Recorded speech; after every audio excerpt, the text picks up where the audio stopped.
De imagem, né? Que coisa...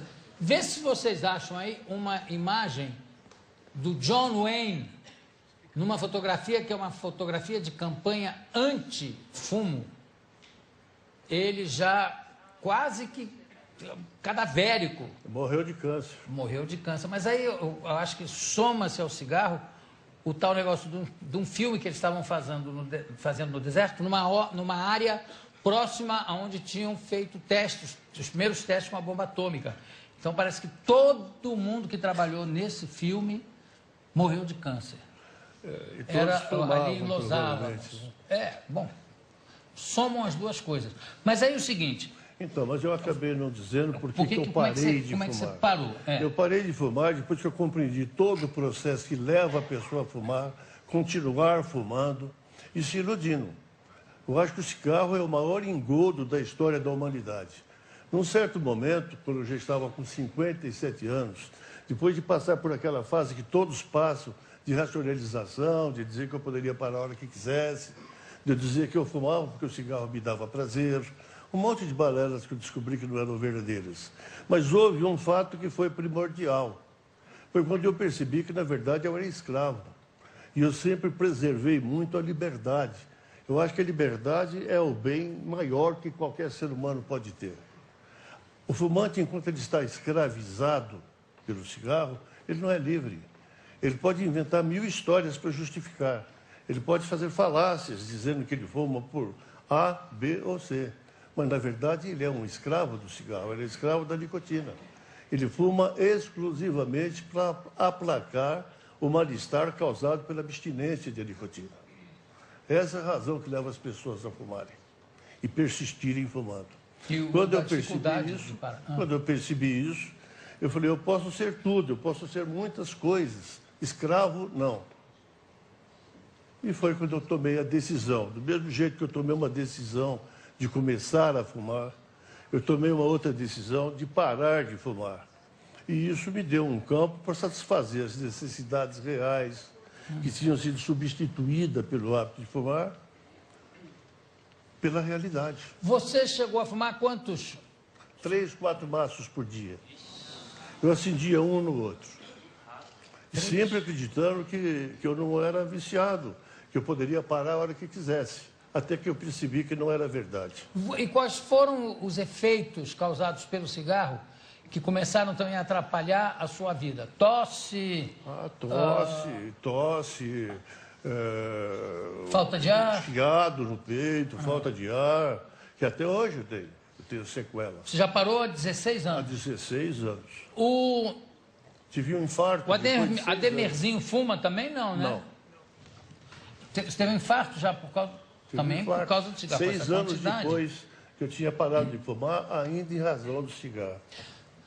Tem algum fumante aí que queira fazer alguma pergunta? Ou não fumante? Tem?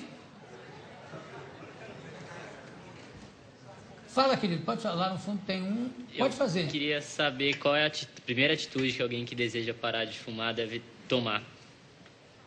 A primeira atitude? Primeira atitude. Qual é a primeira atitude que quem quer parar? Eu agradeço essa pergunta. Eu acho que é uma pergunta inteligente. Muitas vezes... rapaz, deixa o teu nome aí depois. Às vezes a gente não consegue esclarecer alguns pontos porque não há oportunidade. Quer dizer, uma das coisas que a pessoa que pretende parar de fumar precisa fazer é ultrapassar o sentido meramente semântico de 2 verbos, ser e estar. Uma coisa é a pessoa ser fumante, como se fosse um atributo da pessoa. A outra é a pessoa estar fumante, que é uma situação passageira. Agora, você fuma? Como é seu nome, desculpa? Renan. Hernani? Renan. E você não fuma? Não fumo. Atrás tinha uma outra pessoa que também queria fazer uma... Você pode perguntar. A maioria dos fumantes falam que tem o controle da situação. O que você acha disso? Você fuma? Não. Você sabe que isso me deixa muito satisfeito, porque é impressionante o número de jovens que estão começando a fumar, né?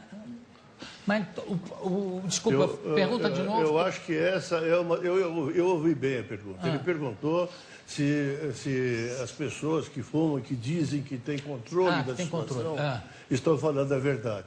Elas estão falando a verdade que elas estão se representando. Não é a verdade real. Elas acreditam nisso. Eu passei por essa fase. Eu achava que eu tinha o controle da situação fumando 3, 4 maços de cigarro por dia. Mas é difícil a pessoa interiorizar a ideia de que aquilo é uma falácia. Ela não tem controle de coisa nenhuma. Porque no momento seguinte que fala que tem o controle, fuma outro cigarro. Do lado de cá, tem alguém com alguma pergunta? Lá na última fila, lá. Diga lá. A gente acompanhou nos últimos anos a legislação brasileira cair em cima da publicidade para os cigarros e tudo mais. E eu gostaria de saber se isso teve algum resultado no número de fumantes do Brasil nos últimos tempos. Se ajudou ou não. A legislação antitabágica no Brasil tem ajudado. A verdade é que ela surgiu no Brasil 30 anos depois de ter surgido no Canadá, nos Estados Unidos e na Europa.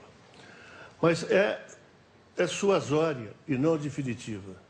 A forma definitiva de acabar com o hábito de fumar, e eu tenho uma cruzada para a erradicação, eu acho que o cigarro faz mal para quem fuma e para as pessoas que estão ao seu redor. Ele é uma arma que pode matar um filho, um neto. É terrível mesmo. E as pessoas não têm consciência. Mas a verdade é a seguinte, que enquanto não houver uma ajuda efetiva para os que querem parar de fumar, enquanto não for entendido, mas com muita força, que o hábito de fumar é uma doença do pensamento. Não é com perseguição ao fumante, não é com atitudes dramáticas que se resolve a coisa. É com compreensão. A pessoa que quer parar de fumar nem sempre diz que quer. Existe, como no meu livro eu explico, isso tem muito a ver com posições existenciais, com situações decididas numa época muito precoce da vida. Certo. Então, para ela desenraizar-se dessas situações, é necessário que ela tenha ajuda. Ela tornou-se uma pessoa doente do pensamento.